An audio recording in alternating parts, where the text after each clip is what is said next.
El poeta Luis Peroso Cervantes le acompaña en Puerto de Libros, Librería Radiofónica, por Radio Fe y Alegría, con todas las voces.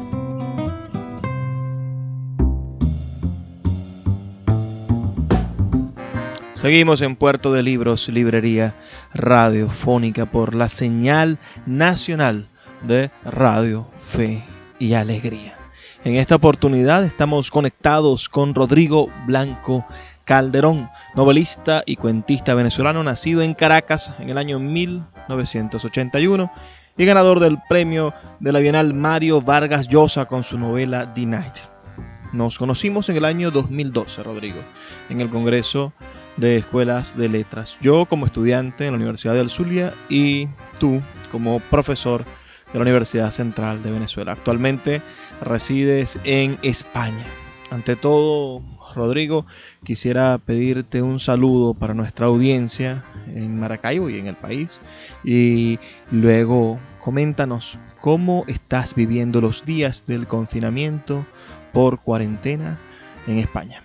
Hola Luis, un gusto saludarte. Muchísimas gracias por la invitación a tu programa. Y bueno, nada, aquí contento de poder conversar. La verdad es que llevo mi confinamiento de una manera como muy parecida a lo que es mi día a día habitual aquí en Málaga, y como he podido ver en artículos que han publicado varios escritores sobre cómo están llevando esto en sus respectivos casos, creo que todos estamos más o menos iguales, ¿no? Pero bueno, por supuesto también con mucha tristeza por la cantidad de muertes. Aquí en España ha habido más de 20.000 fallecidos, y con mucha preocupación por el escenario, sobre todo económico, que se viene después.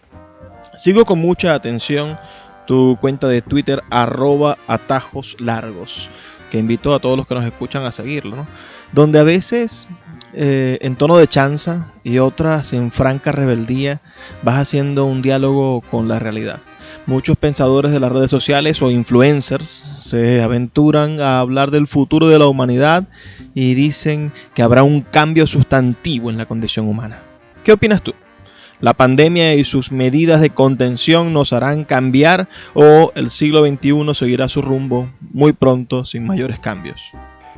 Fíjate que yo no tengo la más mínima idea de qué va a pasar.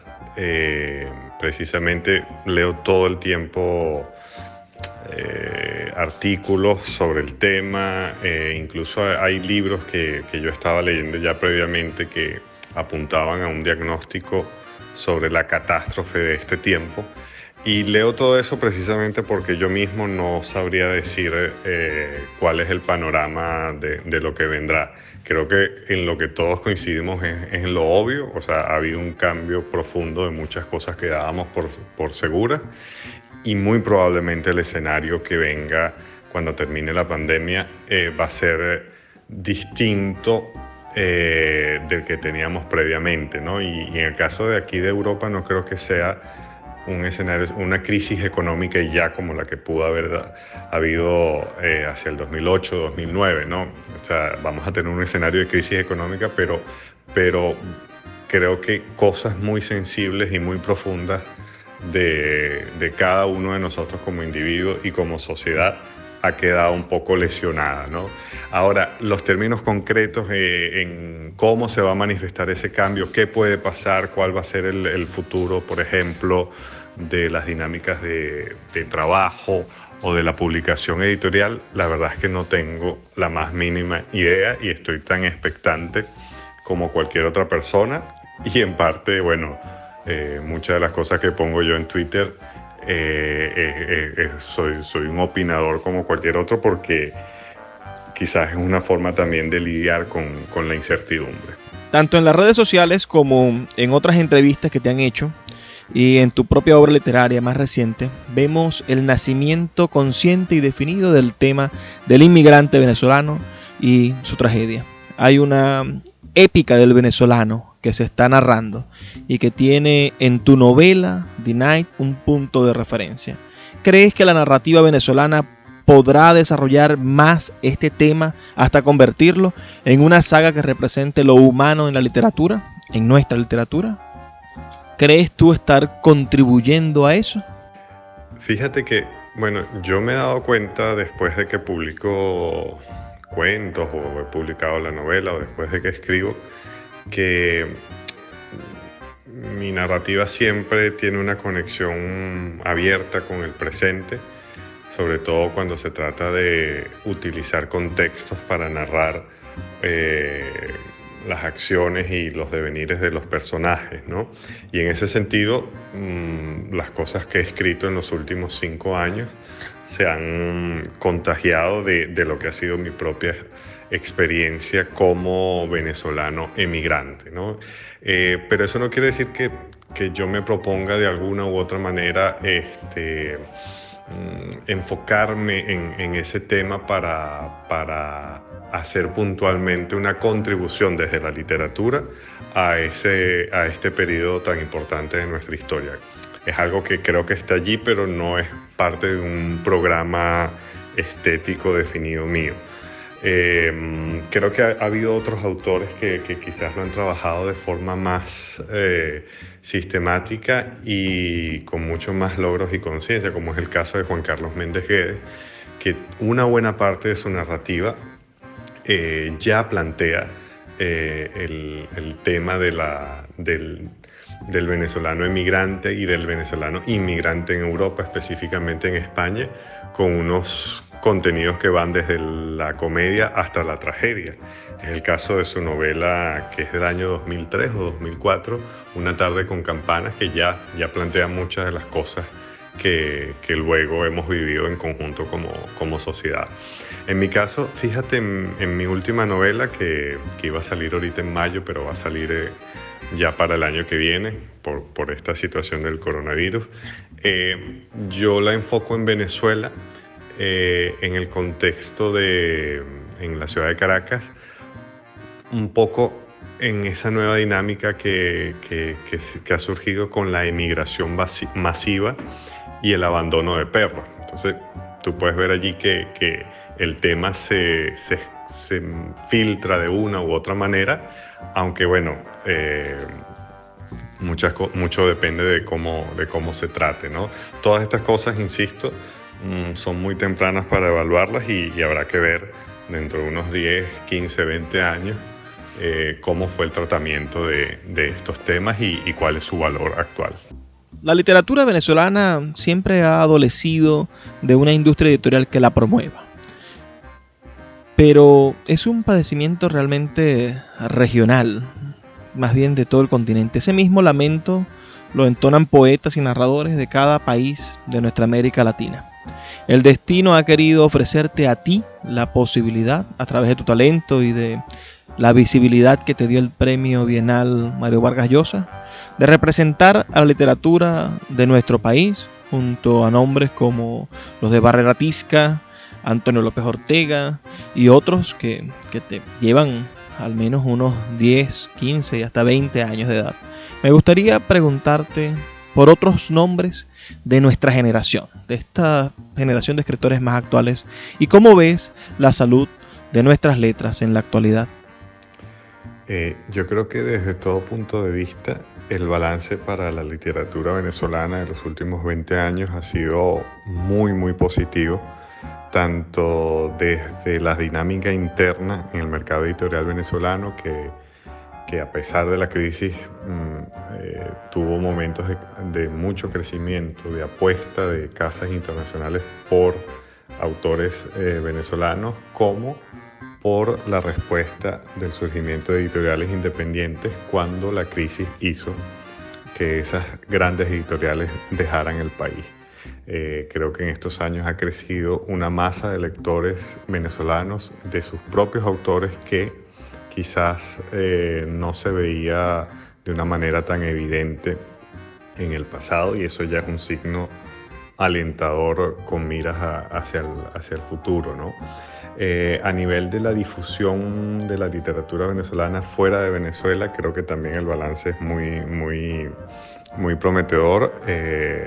Bueno, el caso de lo que ha sucedido con Karina Sáenz Borgo y la hija de la española, lo que ha sucedido con la narrativa de autores venezolanos afincados ya desde hace tiempo en Madrid, como Juan Carlos Chirinos y Juan Carlos Méndez Guedes.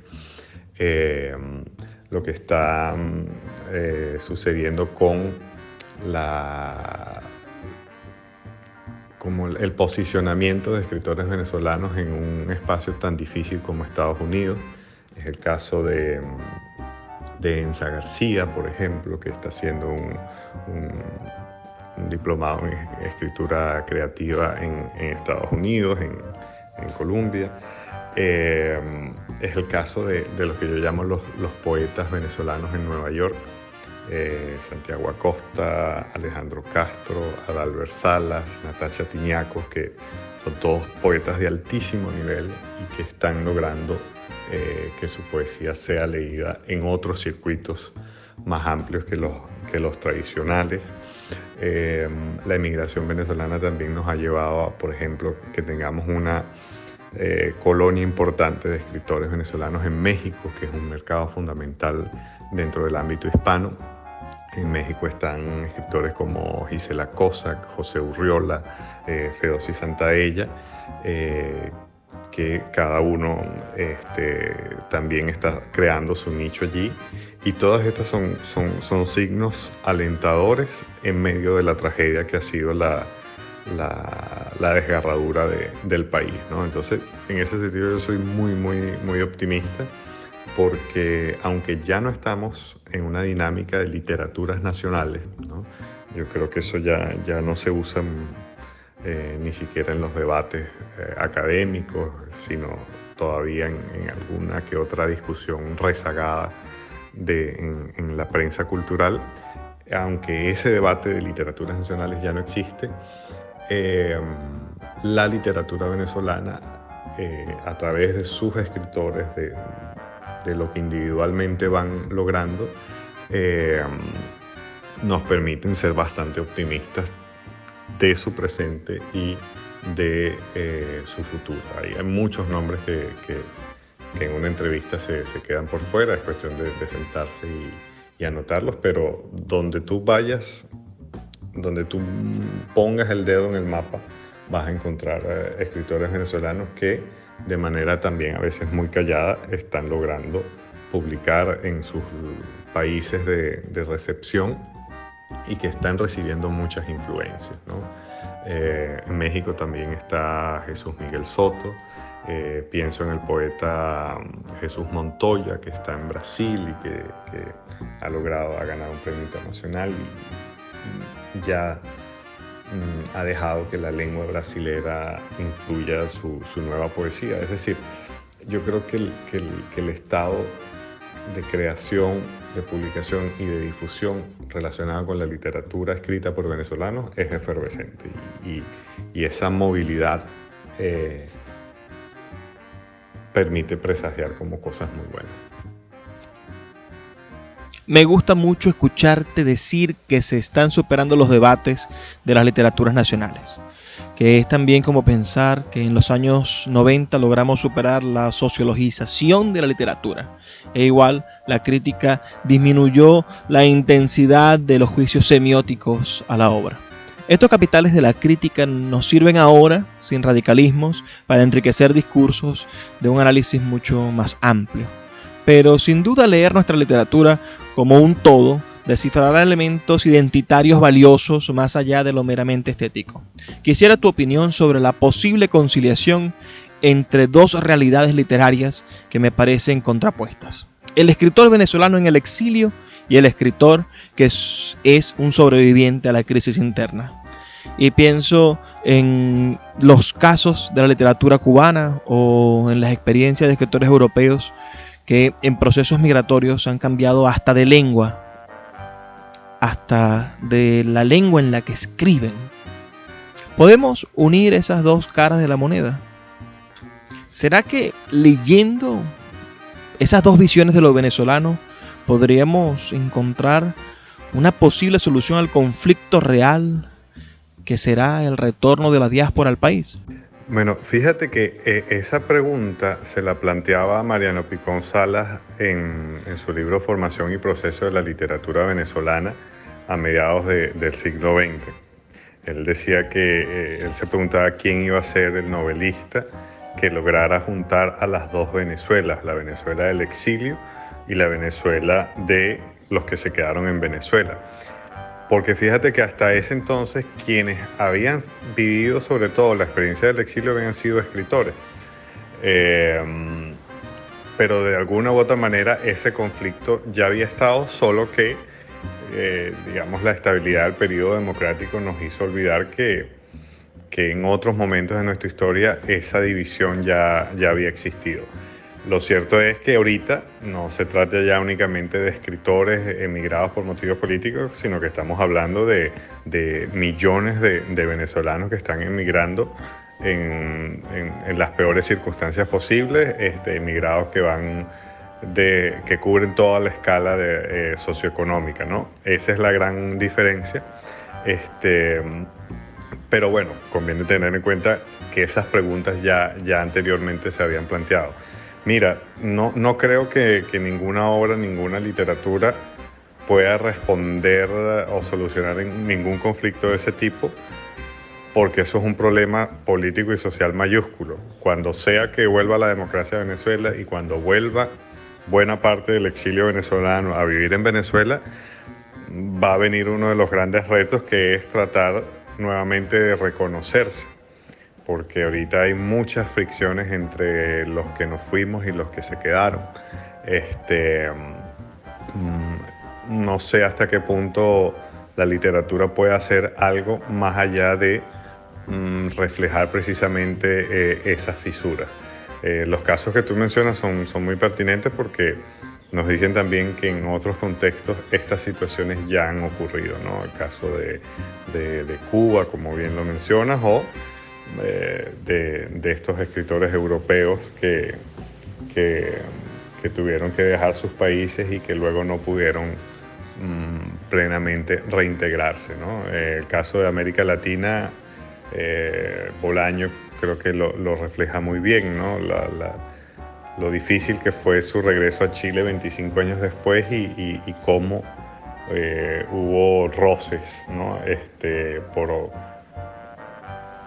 cuentas históricas pendientes relacionadas con el pinochetismo. No sé, esa es una pregunta que yo me hago, ¿no? O sea, si los venezolanos vamos a tener la capacidad de reconocernos cuando venga el reencuentro. La verdad es que eso es lo único que puedo decir ahorita. Quisiera terminar esta entrevista volviendo al asunto de la cuarentena y poniéndolo en contraste con Venezuela. Al finalizar el confinamiento, el resto del mundo recuperará la normalidad, o esa nueva normalidad que tanto mencionan. Venezuela no tiene normalidad que recuperar. Después de la cuarentena nosotros seguiremos en el mismo predicamento del conflicto de poderes y abajo, pisados, estaremos los ciudadanos. Si tuvieras la oportunidad de escribir el guión del final de la crisis venezolana, ¿qué sucedería? Eso que dices es totalmente cierto y es lo que mucha gente afuera no entiende, ¿no? Que cuando pase toda la crisis del coronavirus, que creo que se va a prolongar a lo largo de este año, la realidad en Venezuela va a seguir siendo la que nosotros ya conocemos y digamos que nosotros tenemos nuestra propia pandemia constante, ¿no? El final de esa película, si uno pudiera escribirlo, yo creo que es el que cualquier persona más o menos sensata escribiría, que es precisamente, o en el mejor de los casos, que Maduro, Diosdado y compañía quedaran puestos a la orden de un jurado internacional, presos de por vida, o bueno, si uno quiere un final más infantil y catastrófico, un dron marca Soleimani que también nos ayude a acabar con esta peste. Pero bueno, lo que sinceramente cualquier persona sensata puede desear es que esa otra epidemia nuestra, que ya tiene 20 años, termine. Te agradezco mucho tus respuestas, que nos haya dado la oportunidad de intercambiar esta noche estas ideas, y a todos ustedes quienes nos escuchan y quieran seguir a Rodrigo, hacerle alguna pregunta, pueden hacerlo en sus redes sociales, en su Twitter, donde es bastante activo y es bastante ingenioso, @atajoslargos. Y a nosotros pueden también escribirnos, enviarnos un mensaje de texto dándonos su opinión a través del 0424-672-3597, 0424-672-3597, o en nuestras redes sociales, @Librería Radio en Twitter y en Instagram. Este espacio que hacemos con tantísimo cariño y que espero que ustedes continúen escuchando y volviéndose fieles a él. Puerto de Libros, Librería Radiofónica, tu canal diario para encontrar nuevos libros. Con el poeta Luis Peroso Cervantes. Síguenos en @Librería Radio.